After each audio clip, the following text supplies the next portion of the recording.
எஸ்ஐஆர்ல சிறப்பு வாக்காளர் திருத்தத்தில் 70-75 லட்சம் பேருக்கு மேல வாக்கு இல்லை. அதனால நம்ம அது கிடைக்கணும்னு தான் போராடுறோம். மறுபடியும் தேர்தல் ஆணையத்திட்டம் முறையிடுறோம். அந்த காலத்தை கொஞ்சம் நீட்டிங்க. ஏன்னா தகுதி இருந்தும் வாக்கு இல்லாமல் போயிடுது இல்லையா? இப்போ இறந்தவர்கள் வாக்கு அது அப்படியே இருக்குது, அதை நீக்கணும்னு தான் நீங்கள் சொன்னீங்க. ஒருத்தருக்கு 2 இடத்துல வாக்கு இருக்குது, அதை நீக்கணும்னு தான் சொன்னீங்க. ஆனால் ஏற்கனவே இருக்கிற வாக்காளர்களை முறையாக வாக்கு செலுத்திட்டு இருக்கவங்களே நீக்கிட்டீங்க அதில்.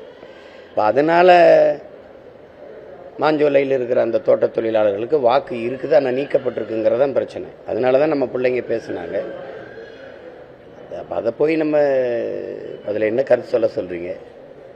மகளிர் தினம் அதே மாதிரி பார்த்தீங்கன்னா நைட்டு ஒரு சிறுமியை பாடியல் அது 8 வயசு சிறுமியே ஒரு பாடியல் சொல்லியிருக்காங்க. அதுக்கான சிறு வந்து இன்னைக்கு தான் அந்த பசங்க சார், அது மட்டும் இல்லாமல் திமுக ஆட்சி அதிகபட்சமாக இந்த வன்கொடுமை நடக்குது. ஏற்கனவே 2 வயது சிறுமியை வந்து திமுக வன்கொடுமை விமானத்தில் ஒரு விமான படிப்பெண் இந்த மாதிரி சம்பவம் ஏற்படலாம் நிறைய செய்திகள் வந்துட்டு இப்படி தொடர்ந்து இந்த ஆட்சியில் முன்னாள் ஏற்கனவே இந்த சம்பவங்கள் தெரியாமல் இது அதிகமாக தெரியுதா அப்படின்னு கேள்வி.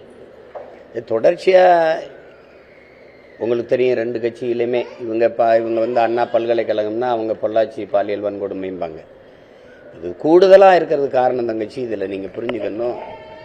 அதாவது கணக்கில்லாத சகிக்க முடியாத அளவிற்கு மது நிறைந்த மாநிலமாக ஆயிடுச்சு. திரவப்போதையும் திடப்போதையும் அங்கீகரிக்கப்பட்டதாக ஆயிடுச்சு.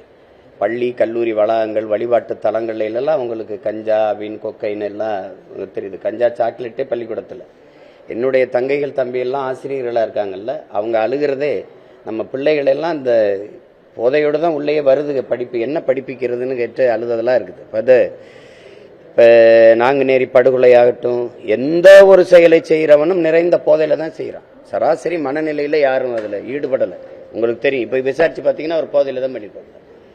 அப்போ நீங்கள் இந்த போதையை வச்சுக்கிட்டு சட்டம் ஒழுங்குங்கிறதும் சமூக ஒழுங்குங்கிறதும் பெண்களுக்கான பாதுகாப்பு என்பதும் ரொம்ப வேடிக்கையானது, ரொம்ப பிழையானது. அது ரொம்ப பிழையானது. அது அந்த சமூகத்தில் போய் நீங்கள் என்ன நினைக்கணும், இவ்வளோ நிறைஞ்ச போதை இருக்கிற இடத்துல குறைந்த அளவு குற்றம் நடக்குதுன்னா நீங்கள் மகிழ்ச்சி அடைஞ்சுக்கணும். அப்படிதான் இருக்குது. இப்போ இது என்ன, இதுக்காக நம்ம என்ன பண்ணணும், இதை ஒழிக்கணும், இது சரி பண்ணணும்னு நினைக்கிறோம். நம்ம எல்லாருக்கும் இந்த பொறுப்பும் கடமையும் இருக்கிறதா நான் நினைக்கிறேன். அதனால தான் இதை மாறி இந்த 2 கட்சிகளும் ஒருத்தர் குறை சொல்லிட்டு சட்டம் ஒழுங்கு கெட்டு போச்சுன்னு அவங்க ஆட்சியில் இல்லாத போது இவங்களை சொல்றதும், இவங்க ஆட்சியில் இல்லாத போது அவங்கள சொல்றதும். அதாவது தங்கச்சி, எந்த நாட்டில் சட்டம் ஒழுங்குல அதிக கவனம் செலுத்த வேண்டிய நிலைமை இருக்கோ அப்போ மக்கள் நலனில் அக்கறை செலுத்த முடியாதுங்கிறான். சட்டம் ஒழுங்கையே சரி பண்ணிக்கிற முடியல அப்படின்னா மற்ற ஒழுங்கை எப்படி சரி பண்ணுவீங்க? எது ஒழுங்கா இருக்கும்? எது ஒழுங்கா இருக்கும்? அப்போ அது பச்சை குழந்தைகளுக்கு நான் சொல்ல, பச்சை அது எரிசுறது பாதுகாப்புன்னு எதுவுமே இல்லை, பச்சை குழந்தைக்கும் பாலியல் தொல்லைன்னு சொன்னல, இதுதான் அது. திமுக தலைமையில் 22 கட்சி கூட்டணி அமைப்பதை எப்படி பார்க்குறீங்க சார்? நீங்கள்லாம் எப்படி பார்க்குறீங்க? ஒரு நல்ல ஆட்சி கொடுக்குற ஒரு கட்சி, ஒரு நேர்மையான கட்சி, உறுதியான கொள்கை நிலைப்பாடு இருக்கிற, தூய கொள்கை நிலைப்பாடு இருக்கிற கட்சி எதுக்கு அணி சேர்க்கணும்? நீங்க ஆட்சியில் இருக்கிறீங்க, நல்ல ஆட்சி கொடுத்துட்டீங்க அப்படின்னா உங்க ஆட்சியை மக்கள் போற்றுவார்கள் தானே. தானாக வந்து வழியை வந்து இந்த ஆட்சி தொடரணும்னு நீங்களா இது தொடரட்டும் இது நடரட்டும் சொல்றீங்களே ஒழிய, மக்கள் மனதார நினைக்கட்டும் இந்த ஆட்சி நீட்டிக்கணும், இந்த ஆட்சி தொடரணும், நல்லபடியா ஆட்சி செய்யறாங்க அப்படின்னு நினைச்சா அவங்களே செய்வாங்க. நீங்களா விளம்பரப்படுத்திக்கிறீங்க, உளவியலா தயாரிக்கிறீங்க. அது ஆங்கிலத்தில் மைண்ட் செட்னு சொல்லுவோம்ல, அப்படி ஸ்டாலின் ஆட்சி தொடரட்டும், தமிழ்நாடு வெல்லட்டும், இப்படி இப்படி இப்படி சொல்லிட்டே இருக்கிறீங்க. நீங்க நல்ல ஆட்சி கொடுத்துட்டா யாருமே தேவையில்லையே, வாக்குக்கு காசும் தேவையில்லை, இந்த மாதிரி கவர்ச்சிகரமான அறிவிப்புகள் தேவையில்லை, அப்புறம் குடும்ப தலைவிக்கு திடீர்னு 5000 ரூபாய் வங்கியில் போட வேண்டியதில்லை. அதெல்லாம் அதனாலதான் சொல்றேன், இங்க ஆள் மாறுது, ஆட்சி மாறுது, ஆட்சி முறை மாற மாட்டேங்குது. மாறி உட்கார்ந்து 2 பேரும் இவங்க 5 வருஷம் அவங்க அந்த 5 ஆண்டு இருக்கிறாங்களே ஒழிய ஆட்சி முறை மாற மாட்டேங்குது. அதை மாற்றணும்னு நாங்கள் நினைக்கிறோம். பயம் இல்லாமல் எப்படி? நான் வீரன், தனியாக தானே சண்டைக்கு போவேன். மச்சான் நீ வாடா, டே மச்சான் வாடா அப்படின்னு 10 பேர் ஆள் கூப்பிட்டேன்னா நான் பயப்படுறேன்னு தானே அர்த்தம், நான் கோழைன்னு தானே அர்த்தம். உண்மையா இல்லையே சொல்லுங்க? நாங்கள் எந்த பின்புலம் இல்லை, எதுவுமே இல்லை. நாங்கள் எங்களுக்கு வந்து கருத்து தான் இருக்கு, நாங்கள் வந்தால் இப்படி செய்வோங்கிற சொல்கிற தவிர எங்களால் எதுவும் செய்ய முடியல. ஆனாலும் நாங்கள் தனிச்சு நிற்கிறோமே, நாங்கள் மக்களை முழுமையாக நம்புகிறோம், அந்த மக்களை 100 விழுக்காடு முழுமையாக நேசிக்கிறோம், அதனால என் மக்களுக்காக நிற்கணும்னு நினைக்கிறோம். நீங்கள் சரி, அப்படி நீங்கள் பெற்ற வெற்றியால் இந்த நாடு மக்களும் பெற்ற நன்மையை சொல்லுங்கள். கூட்டம் சேர்த்து வென்றீங்கல்ல, செஞ்ச நன்மையை சொல்லுங்கள். போன தடவை இதே கூட்டத்தோடு தான் நின்னீங்க, இப்போ கூட 2 பேரை சேர்த்துருக்கீங்க, அப்படிதான் அதுதான் கேட்குறீங்க. நீங்கள் 21 இருந்தது 22 ஆயிருக்கு. அப்படின்னா அப்படின்னா போன தடவை இருந்தவர் இப்போ கூடுதலாக பயம் கூடி இருக்குன்னு தான் அர்த்தம். வேறு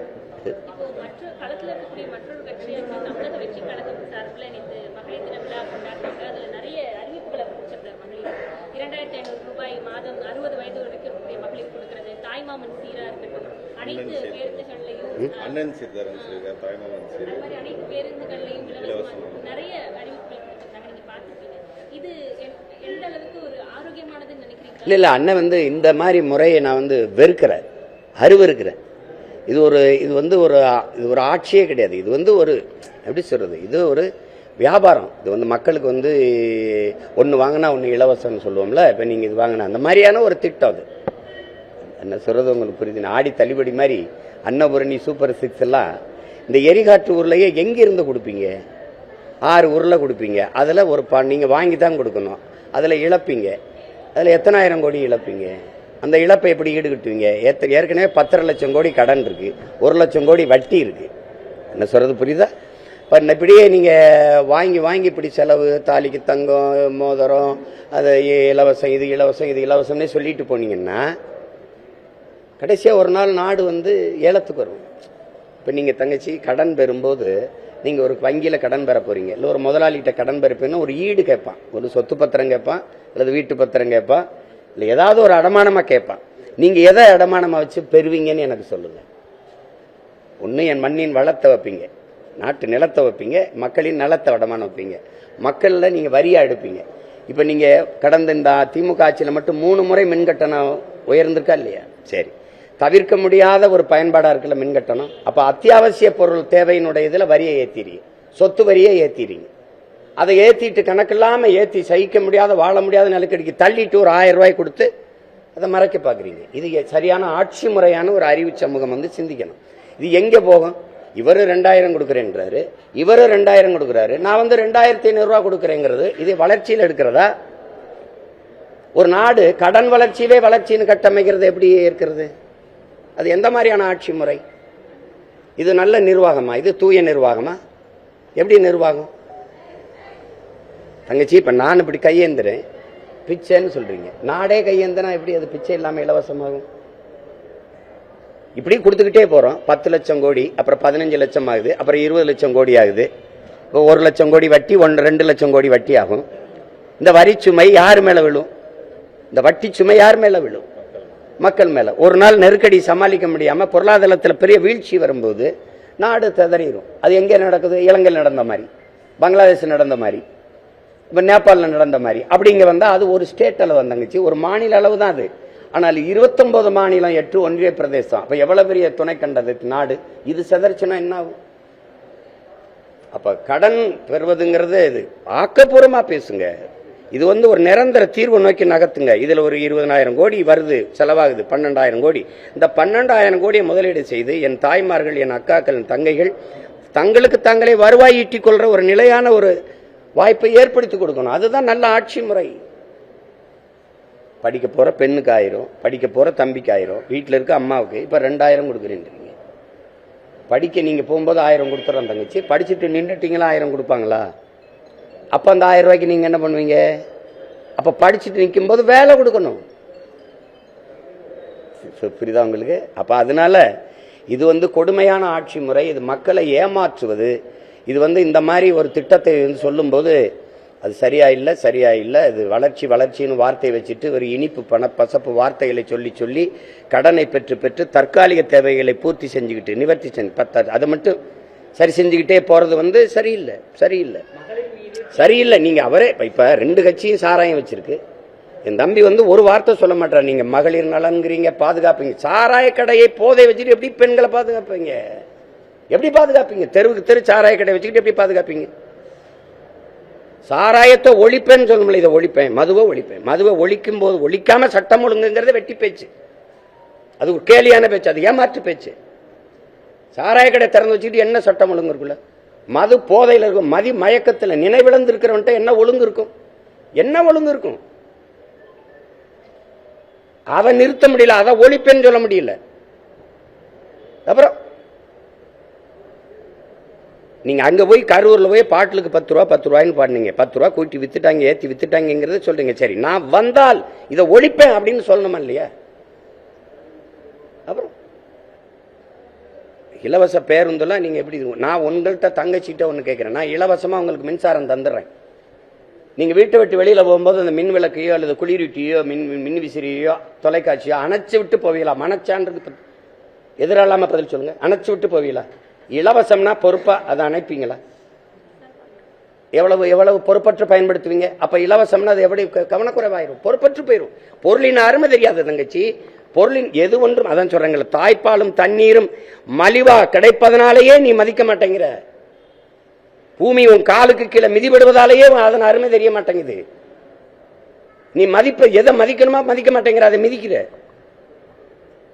நீ எந்த பொருள் இலவசமா இருக்கணும்? அறிவை வளர்க்கும் கல்வியும் உயிரை காக்கும் மருத்துவம் தான் தரமா எல்லாருக்கும் சமமா இலவசமா இருக்கணும்.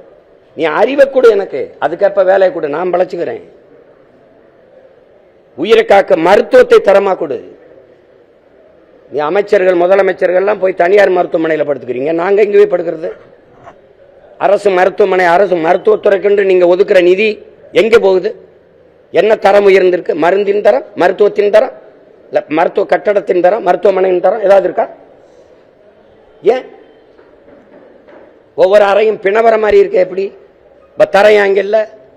தனியார் பள்ளிக்கூடத்தில் இருக்க தரம் அரசு பள்ளிக்கூடத்தில் இல்லையே. ஒரு முதலாளியால் கொடுக்க முடிகிற கல்வியை ஒரு 8 கோடி மக்களால் நிறுவப்பட்ட ஒரு வலிமை மிக்க அரசால் தர முடியல. அரசு தோற்று போகுது, கையாளாம போயிருது. அப்ப அந்த அதிகாரம் யாருக்கு? எதுக்கு இத்தனை கோடியை செலவழிச்சு நீங்க வென்று வரீங்க? இப்ப குறைஞ்சது 3000 கோடி முதலீடு பண்ணுவீங்க இந்த தேர்தலில். வென்று வந்து மறுபடியும் 30-40 கோடி சம்பாரிச்சுக்கலாம், அவ்வளவுதானே, வேற என்ன? மக்களுக்கு சேவைங்கிற ஒரு புனித அமைப்பா இருந்தது அரசியல், லாபம் ஈட்டும் தொழிலாக மாற்றி நிறுத்திட்டார்கள். அரசியல் விடுதலைன்னு வந்த அரசியல் இயக்கங்கள் அரசியல் வியாபாரமா மாறிடுச்சு. திருப்பி திருப்பி இப்ப நீங்க வந்து இதே மாதிரி இலவசம் நான் வந்தா அதை அவங்க செஞ்சாங்க, இதை செய்யறாங்க. அதுவே சமாளிக்க முடியல. இந்த இந்த 5 ஆண்டுகளை மட்டும் 4.5 லட்சம் கோடி கடன் வாங்கியிருக்காங்களா இல்லையா? 4.5 லட்சம் கோடி கடன் வாங்க, இன்னும் 10 லட்சம் கோடி கடன் வாங்க. ஆனா இந்த நலத்திட்டத்தை நிறைவேற்றி இருக்கிறீர்கள். நான் அந்த அதிகாரத்திட்ட கேட்கிறேன். அருமையான கல்வியை கொடுத்துட்டேன். குறைஞ்சபட்சம் சிங்கப்பூர் 3வது இடத்துல இருக்கு உலகத்தரத்துல. பின்லாந்து இப்ப முதல் இடத்துக்கு போயிட்டான், தென்கொரியாவே 2வது இடத்துக்கு வந்துட்டான். சரி, நான் அந்த இடத்துக்கு கொண்டு போயிட்டேன். பிள்ளைகளுக்கு அருமையான கல்வியை கொடுத்துட்டேன், ஒரு அறிவு சமூகமா உருவாக்கிட்டேன், தரமான சாலை இல்ல போக்குவரத்து, தண்ணீரை வடைஞ்சிட்டேன், மின் தட்டுப்பாடுன்னே கிடையாது. அப்படி ஏதாவது இருக்கா தங்கச்சி? அப்படி ஏதாவது இருக்கா? சாதாரண குடிமகன்ல இருந்து பெரிய பெரிய எவனா இருந்தாலும் ஒரே மாதிரி தரமா நாட்டின் முதல் அமைச்சருக்கு என் மருத்துவமா அது சாதாரண மகனுக்கும் மகளுக்கும் கிடைக்கும். அந்த அளவுக்கு தரம் வந்துடுச்சு. அப்படி ஏதாவது இருக்கா? தவிச்ச வாய்க்கு தண்ணி கொடுக்க முடியுதா? தவிச்ச வாய்க்கு தண்ணி கொடுக்க முடியுதா அரசால? தனியார் முதலாளிகிட்ட வாங்கி குடிக்க வேண்டியது இருக்கு. நீ என்ன பண்ற? அரசுக்கு கிடைக்காத தண்ணி அவனுக்கு அப்போலோ கிண்லே மினரல் அவனுக்கு எப்படி கிடைக்குது? ஏப்ரல் மேலே ஆத்தாள் அப்பன் குடத்தை வச்சுக்கிட்டு நிற்கும் போது அவன் மட்டும் போன் அடிச்சா கொண்டாந்து கொடுக்குறானே, அவனுக்கு எப்படி தண்ணி வருது? இந்த கேள்வி வருமா வராதா? இப்ப யாருக்கான நாடு, யாருக்கான அதிகாரம் கட்டமைக்கப்படுது? எனக்கு கடன் கொடுக்குறவன் எதை வச்சு கொடுப்பான்? இப்ப நான் 6000 இப்ப 1 லட்சம் கோடி கடன் பெறேன், 50,000 கோடி எதை வச்சு கொடுப்பான்? அவன் சொல்றதுல கையெழுத்து போடணும். அவன் வந்து இங்க மீத்தேன் எடுக்கிறேன்பா எடுக்கணும், இங்க ஈத்தேன் எடுக்கிறேன்பா கையெழுத்து போடணும், இங்க மெட்ரோ போட்டுக்கிறேன்பா போடணும், அவன் இங்க ஏர்போர்ட் கட்டும்பாங்க கட்டணும். அப்ப அவன் சொல்றதை நான் கேட்கிற வேலையாளா தானே இருப்பேன். நான் எப்படி மக்களுக்கு தலைவனா இருந்து சேவை செய்வேன்? தரகனாதான் இருக்க முடியும். யாருக்கு? எனக்கு கடன் கொடுத்த முதலாளிக்கும் இந்த மக்களுக்கு இடையில ஒரு புரோக்கரா தான் இருக்க முடியும். நான் எப்படி தலைவனா இருந்து சேவை செய்ய முடியும்? இது எந்த மாதிரி ஆட்சி முறை? இது எப்படி ஒரு அறிவு சமூகம் படித்த இந்த நாடு எப்படி சகித்துக்கிறது? எத்தனை காலத்துக்கு இது சகித்துக்கிருவீங்க சொல்லுங்க? கேரளா ஒவ்வொரு தேர்தலையும் இப்படித்தான் அறிவிச்சுக்கிட்டு வந்துட்டு வருதா? கொடுமை. சார் கடந்த மீட்டிங்லலாம் பார்த்தீங்கன்னா ஓசி பயணம் போகிறாங்க அப்படின்னு விஜய் பேசியிருந்தாரு. திராவிட கட்சிகள் பணம் கொடுத்து ஏமாற்ற பார்க்குறாங்க உரிமை தொகைங்கிற பேரில் சொல்லிட்டு. இப்போ நானும் ஆட்சிக்கு வந்து 2500 தருவேன், இல்லை மகளிருக்கு இலவச பணம் தான். அவர் என்ன மாதிரி கோட்பாட்டில் கொண்டு போகிறார்? அது இந்த கட்சிகளினுடைய நீட்சி தான். அவருக்கு தனித்த ஒரு தத்துவமோ ஒரு பாதையோ கோட்பாடோ என் தம்பி கிடையாது. அவர் திராவிடம் தமிழ் தேசியம் ஒண்ணுங்கும் போதே அவருக்கு தனித்த பார்வையோ ஒரு திட்டமோ இல்லை. உங்களுக்கு அது புரிஞ்சுக்கணும். சினிமா வேற சித்தாந்தம் வேற, ரெண்டையும் போட்டு குழப்பிக்க கூடாது. உங்களுக்கு விளங்குதா? அவர் இப்ப இங்க இருக்கிறவங்களே அதிமுக ஊழலை எதுக்குறீங்கன்னா, அதிமுக ஊழல் கட்சின்னா அந்த ஊழல் கட்சியில் அமைச்சராக இருந்தவங்க எல்லாம் அவங்க கூட இருக்காங்க. அதிகபட்சமா அதிமுக உறுப்பினர்கள் இங்க இருக்கிறாங்க. அப்ப அதிமுகவின் இன்னொரு கட்சி நீட்சி மாதிரி தான் இது இருக்குது. அதே திராவிட சித்தாந்தம், அதே ஐயா வேற வச்சுக்கிறீங்க, அதே ஐயா பேர எங்க அண்ணா வச்சுக்கிறீங்க, அதே ஐயா எம்ஜிஆர் வச்சுக்கிறீங்க, இப்ப அம்மா ஜெயலலிதாவும் சேர்த்துக்கிட்டீங்க. அப்ப அந்த கட்சி அது என்ன செய்து தாலிக்கு தங்கம்னு அம்மா அறிவிச்சாங்க. அரைப்பவன் நீங்க ஒரு பவன் கூட்டி இருக்கீங்க. ஏன்னா 10 ஆண்டு ஆயிடுச்சுல, கொஞ்சம் டெவலப் ஆயிருக்குல்ல, வளர்ந்துருக்குல்ல. இவர் போன தடவை 1000 கொடுத்தாரு ஐயா ஸ்டாலின். இவர் வந்து ஐயா எடப்பாடி வந்து நான் வந்தா 2000 கொடுக்குறேன். இப்ப அவரும் 2000 சொல்லிட்டாரு. அப்ப நான் வந்து நீங்க 2 பேரும் 2000மா, நான் 2500. இப்ப எங்க அண்ணன் பாண்டியராஜன் படத்துல ஒரு ஏழை விடுவாங்க, நம்ம ஐயா பயில் வாங்குறாங்கன்னா உட்காந்து 2000 3000 4000 கடைசியா பிம்பிளிக்கு பிளாப்பிம்பாங்க. அந்த பிம்பிளிக்கு பிளாப்பி தான் இது. அது எப்ப பிளாப் ஆகுதோ அது வரை நம்ம காத்துக்கிட்டு இருக்கணும். இது ஒரு கொடுமை தான் தங்கச்சி. இது ஏதாவது சரி பண்ணணும், மாத்தணும். இது என ஒரு இலவசம் பெற வேண்டிய ஏழ்மை வறுமை நிலை இல்லாம என் மக்களின் வாழ்க்கை தரத்தை உயர்த்துவேன்னு ஒருத்தன் சொல்ல மாட்டான். சொல்ற எங்களையும் கவனிக்க மாட்டான். இதுதான் பிரச்சனையே. எதுக்கு இலவசம் தங்கச்சி? நான் ஒரு கேள்வி கேட்கிறேன் இந்த எல்லார்கிட்டையும். ஒரே நாள் பொங்கலுக்கு 760 கோடி 790 கோடிக்கு குடிக்கிற அளவு காசு வச்சிருக்காங்க தங்கச்சி. ஒரு படம் இப்போ என் தம்பி விஜய் படமே வந்தாலே முதல் நாள் முதல் காட்சி 34 கோடி வசூலிக்குது தங்கச்சி. 34 கோடி பொழுதுபோக்குக்கும் மதுவுக்கும் செலவு பண்றதுக்கு காசு இருக்கிறவனுக்கு எதுக்கு இலவசம் கொடுக்குற தங்கச்சி? சொல்லுங்க, எதுக்கு கொடுக்குற? மக்களின் அறிவை, மக்களின் உடல் ஆற்றலை, அறிவாற்றலை உழைப்பில் ஈடுபடுத்தி உற்பத்தியை பெருக்கணும். அந்த நாடு தான் வாழும் வளரும். உட்காரு, நான் காசு தர்றேன்னா அந்த காசை எங்கிருந்து எடுப்பேன்? நீ என்ன எங்க பாட்டன் சோழ பரம்பரையா சொந்த சொத்தை வித்துட்டு எங்களுக்கு கொடுக்குற? நீ கடன் வாங்கி யாரை காட்டி கடன் வாங்குற? என்னைய காட்டி தான் கடன் வாங்குறான், உங்களை காட்டி தான் கடன் வாங்குறாங்க. இந்த மக்கள்கிட்ட நான் வரியை போட்டுக்கிருவேன், இவ்வளவு வரியை ஏத்திக்கிருவேன். பேருந்து கட்டணம் உயர்தா இல்லையா? இலவசம்ங்கிற, இலவசமா கொடுத்துட்டு அந்த பேருந்தே இலவசம். ஓட்டுநர் நடத்துறதுக்கு சம்பளத்தை யார் காசுல இருந்து கொடுப்ப? சொந்த காசா? சரி, பேருந்தை சீரமைக்கணும், அது எந்த காசு? எரிபொருள் நிரப்பணும், அது எந்த காசு? இலவசமா என் மக்கள் யாரு கேட்டது? தரமா கொடு, குறைந்த ஒரு நியாயமான கட்டடம் இல்லையா? ஒரு கட்டுமான விலைக்கு ஒரே அளவுக்கு சீரா ஒரு விலையை தீர்மானிச்சு இதுல பயணம் செய்யுங்க. நல்ல தரமான பேருந்தை நான் தாரேன், நல்ல சாலை. இதுதான் மக்கள் கேட்கிறாங்க. இதுதான் மக்கள் கேட்கிறாங்க. பஸ் இலவசம், சிலிண்டரு இலவசம், அப்புறம் வேற என்ன இலவசம்? 1000 2500 காசு இலவசம். ஒரு வேலைக்கும் போகணும், வீட்லயே இருக்கலாம்.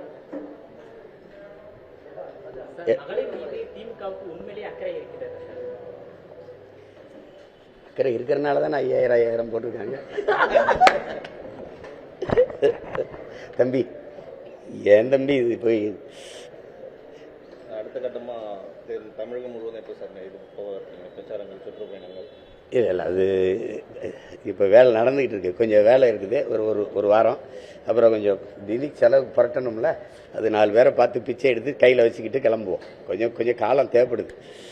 அது மற்றவங்களுக்கு அவங்கக்கிட்ட எதுவும் இல்லை, பணம் இருக்குது. நம்மக்கிட்ட அது மட்டும் இல்லை, எல்லாம் இருக்குது. அது கொஞ்சம் சரி பண்ணிக்கணும், பண்ணிக்கிட்டு தான் கிளம்பணும்.